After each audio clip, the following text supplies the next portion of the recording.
Donc, deuxième catégorie, on vous dit ici, dans Apocalypse chapitre 6, au verset 9, traduction King James, il est dit, et quand l'agneau ouvrit le cinquième sceau, je vis sur l'autel les âmes de ceux qui avaient été tués par la parole de Dieu de Loba et pour le témoignage qu'ils avaient maintenu.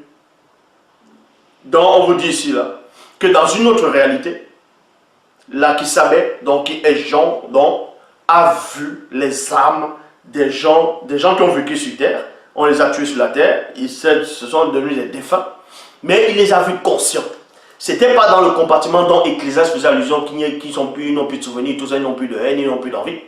Mais là-bas, ils étaient conscients, parce qu'il avait un lieu où il y a des gens conscients. Est-ce que vous comprenez? Maintenant, ces gens-là poursuivent, ils disent, dans Apocalypse chapitre 6, au verset 9, traduction Louis II, il est dit, il cria d'une voix forte en disant, jusqu'à quand, maître saint et véritable, tardes-tu à juger et à tirer vengeance de notre sang sur les habitants de la terre? Parce qu'eux, ils étaient plus sur terre. Ils étaient plus dans le visible. Mais ils étaient dans un autre compartiment. Comme je dis, il y a deux compartiments. Il y a deux compartiments. Il y a un compartiment où, on va dire, c'est une sorte de réalité, où vous n'êtes plus conscient, après la mort, vous allez là-bas. Et c'est le jugement, après vous attendez le jugement. À la fin des temps. Et maintenant, il y a le deuxième compartiment. Dans le deuxième compartiment, il y a plusieurs portes. Vous comprenez? Donc ceux-là où on a vu, où Jean a vu les âmes de ceux, quand ils étaient encore dans des corps physiques, on les a fait périr, Abraham, il n'a pas vu Abraham dans ce compartiment. Parce que Abraham, on ne l'a pas fait périr sur la terre. Abraham est mort, selon la Bible, dans une heureuse vieillesse, richesse, tout ça. Dans les Tindi, les Isaac, tout ça là, dans Yololo, les Rebecca, les Sarah, ainsi de suite, est-ce qu'on les a assassinés? Donc, Jean ne pouvait pas les voir dans ce compartiment-là. Dans ce compartiment, il y a plusieurs demeures. Parce que Dieu qui s'avait dit, il y a plusieurs demeures dans la maison de mon Père. Je vais vous préparer une place. Donc, dans le compartiment des conscients, il y a aussi plusieurs demeures. Donc, l'une des demeures, il a vu ici. C'est cette demeure dont on avait déjà... C'est l'une de ces demeures ici dont Jean a vu. Et on poursuit. Maintenant, on va vous montrer une autre demeure qui n'a rien à voir avec la demeure où les gens là sont conscients, là, dans les âmes qui crient vengeance comme l'âme d'Abel. Dans d'autres versions, on dit le sang. C'est dans 1 Samuel, chapitre 28, au verset 11, où le roi Saül voulait que Samuel vienne lui parler. Mais Samuel avait déjà quitté le visible, avait déjà été transporté. Donc pour cela, lui, il savait néanmoins qu'il y a des gens qui ont des pouvoirs médiumniques, des médiums plutôt, des nécromanciens ou nécromanciennes qui avaient la capacité d'entrer en contact avec l'au-delà. Donc on dit ici, dans 1 Samuel chapitre 28, verset 11, Bible des peuples, il est dit, la femme lui dira, qui ferais-je monter du séjour des morts? Il répondit, fais-moi monter Samuel. Bible pastorale de Marais de Source, la femme lui dit alors, qui dois-je invoquer? Invoque-moi Samuel. Lévitique 19, verset 31. Parce que même ce qu'on appelle les gens, les attardés mentaux, qu'on appelle les témoins de Jéhovah, ils disent que non, le récit là dans Ekdor, c'est-à-dire la femme qui a invoqué Samuel, quand Samuel est venu, ils disent que c'est un esprit familier, que c'est un démon, familier. Ça c'est faux, c'est parce qu'ils ne connaissent pas la réalité. On va vous expliquer ces choses. Mais vous devez néanmoins comprendre qu'une sorcière, une nécromancienne ne peut pas invoquer un prophète ou quelqu'un qui marche selon la parole, qui a déjà été transporté, qui a déjà quitté le visible et revenir. Mais comment cette femme a réussi à faire cet exploit d'invoquer Samuel alors que c'était une sorcière et que Loba a permis que Samuel puisse venir? Vous allez comprendre que ça n'a rien à voir avec ce que les témoins de Jéhovah, ce que beaucoup de personnes imaginent. Loba n'exauce pas la prière des sorcières. Donc, Bible pastorale de Marais de Source, la femme lui dit alors, qui dois-je invoquer? Invoque-moi Samuel. Lévitique chapitre 19 au verset 31, Bible parole de ville dit, ne cherchez pas à consulter les esprits des morts. D'une manière ou d'une autre, cela vous rendra impur. Bible de la liturgie, N'invoquez pas les nécromanciens. Vous voyez, n'invoquez pas les nécromanciens. Bible du semeur, ne vous adressez ni à des médiums. Les nécromanciens sont tous des médiums. Nouvelle Bible seconde, ne vous tournez pas vers les spiritas. Ce sont des spirites, le spiritisme. Donc, le spiritisme, le nécromancien, le médium, le médianisme, vous allez voir qu'il y a un esprit qui est derrière. Et cet esprit-là, c'est un démon reptilien. Et on voit ça dans la traduction David Martin. Ne vous tournez point vers ceux qui ont l'esprit du python. L'esprit du python. Vous voyez, l'esprit du python. L'esprit du python. Donc là, c'est un démon reptilien. Donc, si vous voulez connaître l'histoire, le deal, c'était quoi? C'est qu'un nécromancien qui est expert dans la sorcellerie, il a déjà un deal avec un démon reptilien ou avec des démons reptiliens. C'est-à-dire que quand tu vas voir un médium, ou les 10 œufs de Bonaventure, tout ça là, bon, à l'époque, le démon, il va prendre l'apparence de quelqu'un, de ton père, de ta mère, ainsi de suite, c'est-à-dire l'apparence spirituelle, mais il ne va pas devenir physique. Il va prendre cette apparence, c'est ce qu'on appelle l'esprit familier. Donc, le nécromancien qui est là, qui a l'esprit du démon, qui est déjà atteint, qui est contaminé, va aussi voir cet esprit-là. Puisque c'est le démon-là qui prend cette apparence. Et tu vas expliquer à celui qui vient te voir, il était comme ça, tu vas dire, ah oui, c'est lui. Donc il en te dit ça. Parce que cet esprit-là, le démon reptilien, connaissait ton papa. Parce que c'est ce qu'on appelle un esprit familier. C'est un esprit qui était déjà dans votre famille, qui voyait, qui prend le comportement des membres de ta famille. Il sait que tu avais caché cet endroit, dans tel endroit, tu avais dit une parole secrète. À un moment, il n'y avait personne. Cet esprit-là est toujours là. Ce sont ces esprits-là, ils sont là.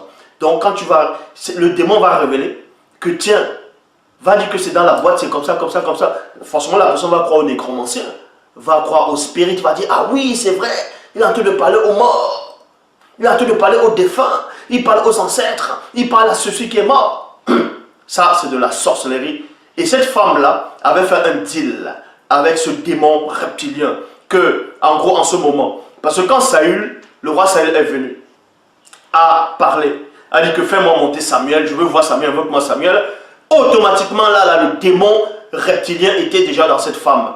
Donc, le démon reptilien allait prendre, est-ce que vous comprenez, l'apparence, donc spiritueuse, du prophète Samuel. Là, c'était le deal avec cette femme-là. Il allait prendre cette apparence et tromper le roi Saül. Mais ce qui s'est passé, c'est que c'est le vrai Samuel qui est apparu. Et c'est ça que cette femme a lancé un grand cri, elle a eu peur. Mais est-ce que c'est elle qui a vraiment fait apparaître Saül? Plutôt Samuel. On va donc vous expliquer ces choses-là. Donc, on vous dit ici, là, dans 1 Samuel 28, verset 13, Bible en français courant, donc on vous dit ici, là, bon, c'est dans 1 Samuel 28, verset 12. Dans 1 Samuel 28, verset 12, il est dit, traduction Abbé Filion, dans la traduction Abbé Filion, la femme ayant vu paraître Samuel, la femme ayant vu paraître Samuel, est-ce que vous comprenez? On vous dit ici là, que la femme ayant vu paraître Samuel jeta un grand cri et dit à Saül, pourquoi m'avez-vous trompé? Car vous êtes Saül. Pourquoi m'avez-vous trompé? Car vous êtes Saül. 1 Samuel chapitre 28 au verset 13. Bible en français courant. Ne crains rien, répondit le roi. Ne crains rien, répondit le roi. Oh, je crois que ça a coupé. Donc dans 1 Samuel chapitre 28 verset 12, on vous apprend dans traduction Abbé Filion, la femme ayant vu Samuel jeta un grand cri. Elle dit à Saül, pourquoi m'as-tu trompé? Car vous êtes Saül. Donc on vous dit ici, premièrement, le roi Saül est venu, il s'est déguisé. Il s'est déguisé parce que la femme savait que le roi Saül avait ordonné, déjà, avait fait périr beaucoup de gens qui pratiquaient la sorcellerie, la nécromancie, le médiunisme, ainsi de suite. Donc, il est venu déguisé. Et quand il vient déguisé ici, la femme ne savait pas. Donc, lui dit, fais-moi monter Samuel. Et la femme, elle savait, avec le deal avec le démon familier, dont le démon reptilien, l'esprit, le démon familier, pour elle, le démon allait prendre l'apparence de Samuel. Vous voyez? Spirituellement. Et tromper le roi Saül. Mais ce qui s'est passé, c'est que c'est le vrai Samuel qui est apparu. Et la femme, quand elle a vu ça, elle a compris automatiquement que c'était le roi Saül là aussi, là, qui était là. Parce qu'il y a une vérité qui est apparue. Elle a crié. Est-ce que ça veut dire que Loba a permis que cette nécromancienne, cette sorcière, en gros, qu'on exauce la prière de cette magicienne sorcière? C'est pas ce qui s'est passé. En gros, vous devez savoir, là dans les Bibles actuelles classiques, la manière dont c'est écrit, c'est mal fait. C'est pour ça que les témoins de Jéhovah vous disent que non, c'est un démon familier qui est apparu à la passion de Samuel. Non, mais ça c'est faux. Donc, le problème c'est quoi? C'est que dans la vraie histoire, Samuel, le roi Saül, a conversé avec cette femme-là. Vous voyez? Et a eu pitié de Saül. La manière dont il était abattu, ainsi de suite. Cette femme a eu pitié de lui. Et le fait d'avoir eu pitié, vous voyez, cette pitié-là qu'elle a fait pour le roi Saül, dans la pitié qu'elle avait, en tout cas dans le récit authentique, la pitié qu'elle avait, ça a émané en elle un sentiment. Vous voyez, un sentiment nouveau. Parce qu'elle a eu pitié, la manière dont elle a eu pitié, ça a fait sortir le démon familier qui était en cette femme-là. Donc en ce moment, cette femme-là a reçu la grâce. Dans le moment où, dans le récit authentique de l'Afrique ancestrale, quand elle a invoqué l'esprit de Samuel, c'est-à-dire quand Samuel est venu, en invoquant, c'était plus une sorcière. Est-ce que vous comprenez? Puisqu'on l'a fait grâce ici. Mais bon, mais dans la Bible actuelle classique, on vous explique néanmoins qu'il y a plusieurs compartiments. Donc, le premier compartiment, c'est quand vous mourrez, la mort de tous les jours, les gens qui meurent tous les jours, ils ne sont pas conscients. Ils ne sont pas en enfer, ils ne sont pas... Voilà, tout ça c'est faux. Ils ne souffrent pas, bref, mais ils vont attendre la fin pour être jugés. Le jugement dernier existe. Maintenant, il y a un autre compartiment, le deuxième compartiment. On voit, dans ce deuxième compartiment, il y a plusieurs dimensions, plusieurs parties. L'une des parties dont comment on appelle ça, Jean a vu à l'île de Patmos quand il est sorti de son corps. Il a vu, il allait dans le plan spirituel, selon la Bible actuelle classique. Il a vu un des compartiments, il a vu des armes de ceux qui vivaient dans des corps physiques à l'époque, qui sont morts là-bas, là, qui sont morts sur la terre, et maintenant les âmes sont conscients. Mais eux, ils réclament vengeance, ça c'est ce compartiment-là. Et maintenant, ici, dans 1 Samuel 28, on parle d'un autre compartiment maintenant, où des patriarches, les gens qui ont vécu sur terre, qui marchaient sur le verbe de Loba, aussi, on ne les a pas tués physiquement, on ne les a pas tués, mais ils sont morts de vieillesse, ainsi de suite. Eux, ils sont dans un autre compartiment, dans une autre part, dans une autre réalité. Donc ici, c'est pour ça que dans 1 Samuel chapitre 28, verset 13, Bible en français courant, il est dit « Ne crains rien, répondit le roi, dis-moi plutôt ce que tu as vu. Dis-moi plutôt ce que tu as vu. J'ai vu une sorte de fantôme. » Vous voyez? Là, c'est dans la Bible en français courant. J'ai vu une sorte de fantôme qui monte des profondeurs de la terre, dit-elle. Et je vous dis que cette version-ci, elle est fausse. C'est une fausse version. On vous dit, c'est laquelle a vu un fantôme qui monte des profondeurs de la terre. Ça, c'est une fausse doctrine. Ce n'est pas parce que le corps va sur terre que forcément l'âme et l'esprit de la personne restent sur terre. Ça, c'est faux. Ça n'a rien à voir avec ce que quand on voyait dans Genèse 4, où on vous parle de du sang de ton frère crie de la terre jusqu'à moi. Là, c'est un symbole, ça, c'est une représentation. Or, on vous a parlé ici que les âmes, on a vu les âmes de certaines personnes qui n'existaient plus sur terre, et ils n'étaient pas sur la terre, ils étaient hors de la terre, donc ni sous le sol, ni sur la terre, ils n'étaient pas dans l'univers visible.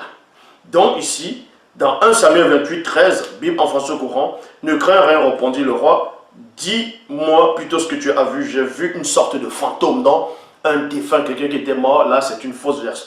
Là, c'est mal traduit, qui monte des profondeurs de la terre. Bible, parole de vie, je vois un esprit. Là, c'est bien traduit ici maintenant. Cette femme-là, cette sorcière, cette nécromancienne dans la Bible actuelle classée dit, je vois un esprit. Je vois un esprit. Mais on sait que les démons sont des esprits. Mais on va entrer plus en profondeur. Bible des peuples, je vois un être supérieur qui monte des profondeurs de la terre. Dans la Bible des peuples ici, il y a le vrai ici et il y a le mensonge. Le mensonge, c'est quoi? C'est monter des profondeurs de la terre. Ça, c'est faux. Tandis que quand on dit un esprit supérieur, là, c'est vrai. Parce que là, elle voit le vrai Samuel. Il est un esprit supérieur maintenant. Dans la Bible du sommeil, il dit, je vois un être surnaturel. Bible du rabbinat français Zadokan, il dit, j'ai vu, répondit tel à Saül, un être divin. Vous voyez, divin qui pousse déjà à la divinité. Traduction Kim James, il dit, je vois des dieux. Je vois des dieux qui montent de la terre. Bon, il y a le vrai ici et le mensonge. Le mensonge, c'est quoi? C'est que qui montent de la terre. Ils ne sont pas dans la terre. C'est plutôt, je vois des dieux. Ça, c'est vrai. Pourquoi des dieux? Ce sont des divinités, ce sont des êtres supérieurs. C'est-à-dire que là, en ce moment, elle ne voyait plus Samuel tout seul. Elle voyait d'autres êtres qui accompagnaient Samuel. C'est la raison pour laquelle que quand quelqu'un meurt, que ce soit... c'est plus en Afrique que les gens ressentent ça. Hein? C'est plus en Afrique. Et dans certains pays aussi, où il y a des noirs un peu partout. Bon. Quand quelqu'un meurt, admettons, quelqu'un il est mort là. Vous avez aimé la personne, vous étiez ami avec la personne, et il est dans le cercueil. Vous êtes en train de pleurer, les gens sont en train de pleurer, il y a une chanson, Mundi Makwedi, et la chanson passe. Après, boum, le monde il lève la tête. Ouh, vous allez voir, les gens vont courir. Pourquoi ils vont courir? Parce que dans les consciences, ils savent que quand quelqu'un meurt, il va dans le monde des morts. Et que si, je dis bien si, il revient, il ne reviendra pas tout seul. Ils ne sont plus sûrs si c'est la même personne qui revient. Parce qu'ils savent que le monde des morts, en allant dans le monde des morts, c'est un grand mystère. Ils savent que derrière la mort, il y a des esprits. Il y a toutes sortes d'esprits. Maintenant, ils ne savent pas quel esprit qui va revenir. Est-ce que vous comprenez? C'est pour ça qu'on vous dit ici, dans la traduction King James française, je vois des dieux. Parce que Samuel était mort physiquement. Donc Dina était mort spirituellement. Il revient maintenant, mais spirituellement toujours. Bon, il était mort physiquement dans le visible, mais il revient, mais pas la chair. Mais elle voit, non pas Samuel seulement, elle voit plusieurs personnes. Elle dit, je vois des dieux. Ça, c'est bon. 1 Samuel chapitre 28, verset 15, traduction Abbé Filion. Samuel dit à Saül, pourquoi m'as-tu troublé, virgule, en me faisant venir ici? Voyez, ça c'est la révélation. Donc on vous montre ici que Saül, non, le prophète Samuel était dans un autre compartiment, était dans une autre porte, est passé par une autre porte, dans une autre réalité, toujours dans le deuxième compartiment. Ça veut dire, lui, il n'était pas dans l'endroit où il y avait les armes qui réclamaient vengeance. Lui était dans un autre compartiment. Et ce compartiment-là, lui, il était accompagné des entités. Vous voyez? Et il était en pleine activité. Mais quel genre d'activité? Puisque l'Ecclésiaste dit qu'il n'y a plus d'activité, tout ça, mais on ne s'adressait pas au compartiment où Samuel se trouvait. Donc, il était en pleine activité. Est-ce que l'activité là, ça veut dire qu'il était en train de travailler? C'est pas ça. Mais néanmoins, il était occupé à faire quelque chose. Il était occupé à quelque chose. C'est pour ça qu'il dit, pourquoi m'as-tu troublé? Quand tu troubles quelqu'un, c'est parce qu'il est en train de faire quelque chose, ou bien il vous entend. C'est pour ça que vous le troublez. Donc, il est conscient et vous le troublez. Donc, en me faisant venir ici. C'est-à-dire, Samuel répond ici, donc il est dit là, il monte par là, qu'il y a un chemin à emprunter pour quitter le monde des morts, c'est-à-dire le monde des conscients, dans l'au-delà, pour venir. Il y a ici.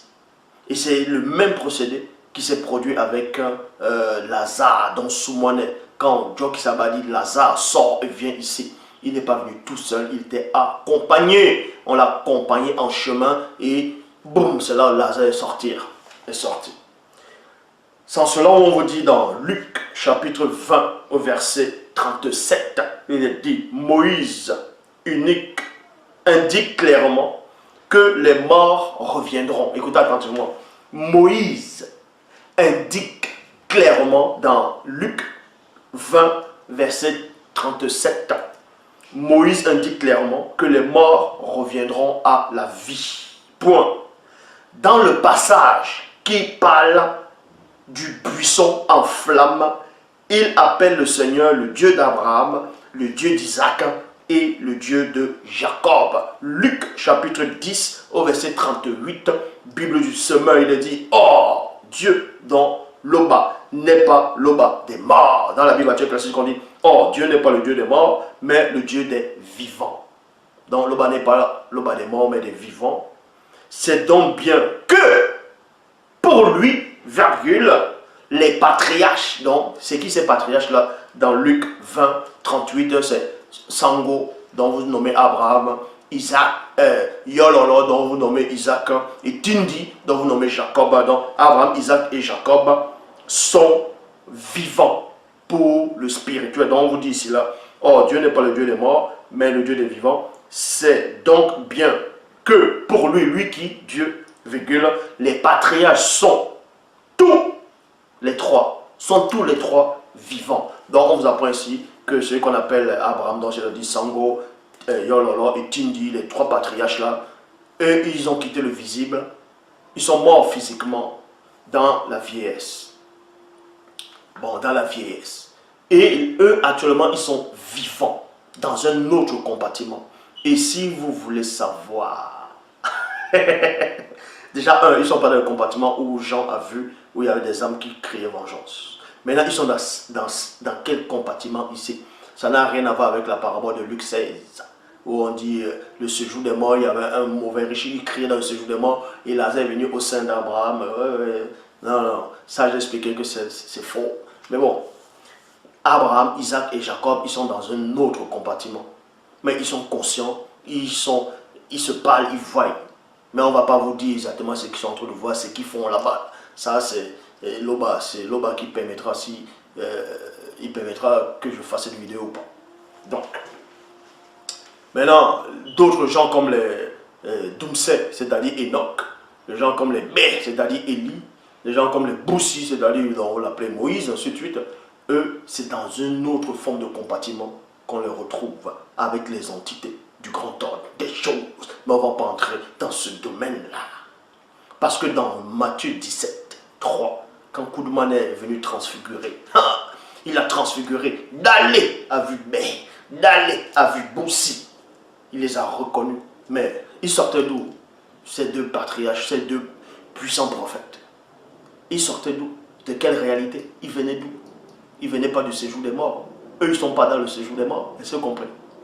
Les patriarches comme les Boussi, tous ceux ne sont pas dans le séjour des morts. Ils sont dans les mêmes compartiments que Dumse, c'est-à-dire Enoch. Ça, si le bas le permet, je ferai une vidéo sur ça. Je dis bien s'il le permet. Bon, et dans le récit authentique, dans l'Afrique ancestrale, ces récits-là est réel. Donc ici, on vous apprend que ces parties-là sont vivants. Et dans Luc, chapitre 20, au verset 38, Bible du semeur, comme je l'ai lu, ils sont vivants. Donc, c'est pour vous dire, la mort, c'est quoi? Quand quelqu'un est en train de mourir, certains qui sont malades, qui meurent de maladie, d'autres meurent de vieillesse, d'autres meurent, bon, l'accident, est-ce que l'accident existe? Mais bon, on sait que derrière, il y a toujours un esprit. D'autres, c'est assassinat, d'autres, c'est... Bref, tous sont de formes de maladie. D'autres, c'est les suicides. Mais, il y a quand même, peu importe la forme de maladie, peu importe la mort, quand ça arrive, il y a un passage à prendre. Et il y a un chemin. Il y a deux chemins. C'est-à-dire un chemin qui va dans deux compartiments. Le premier chemin, c'est où tu n'es pas conscient, donc tu meurs, parce que tu es un pécheur, parce que tu ne connais pas le bas, donc tu meurs, tu vas dans la négation, tu vas dans la non-conscience. Vous voyez? Dans la non-conscience. Et là-bas, là, tu n'es pas conscient, c'est à la fin de temps, autant connu de nous, que tu vas ressortir et tu vas passer au jugement. Maintenant, il y a l'autre compartiment. Dans ce compartiment, il y a plusieurs portes. Il y a le compartiment où ceux qui vont réclamer vengeance, ceux qui ont marché sur le verbe, tout ça là, on les a fait périr physiquement. Et là-bas, là, ils réclament vengeance. Ça ne veut pas dire que tous les juifs sont là. Hey, venge-nous, venge-nous, venge-nous, venge-nous. C'est un compartiment où eux, ils crient vengeance. C'est-à-dire, c'est un compartiment vengeur, si vous voulez, dont ils réclament vengeance. Maintenant, il y a un autre compartiment. Il y a plusieurs compartiments. Il y a les compartiments où d'autres sont, ils ne réclament pas vengeance, mais ils attendent quand même. Ils attendent quand même, mais à l'entendre, ils ne s'ennuient pas. Mais je ne vais pas vous expliquer ce qui se passe là-dedans. Ce n'est pas le but du sujet aujourd'hui. Maintenant, il y a d'autres réalités, maintenant la demeure des entités, où il y a certains patriarches, que je ne veux pas tout nommer ici, là, sont dans ce compartiment. Ça, le récit authentique parle de ça.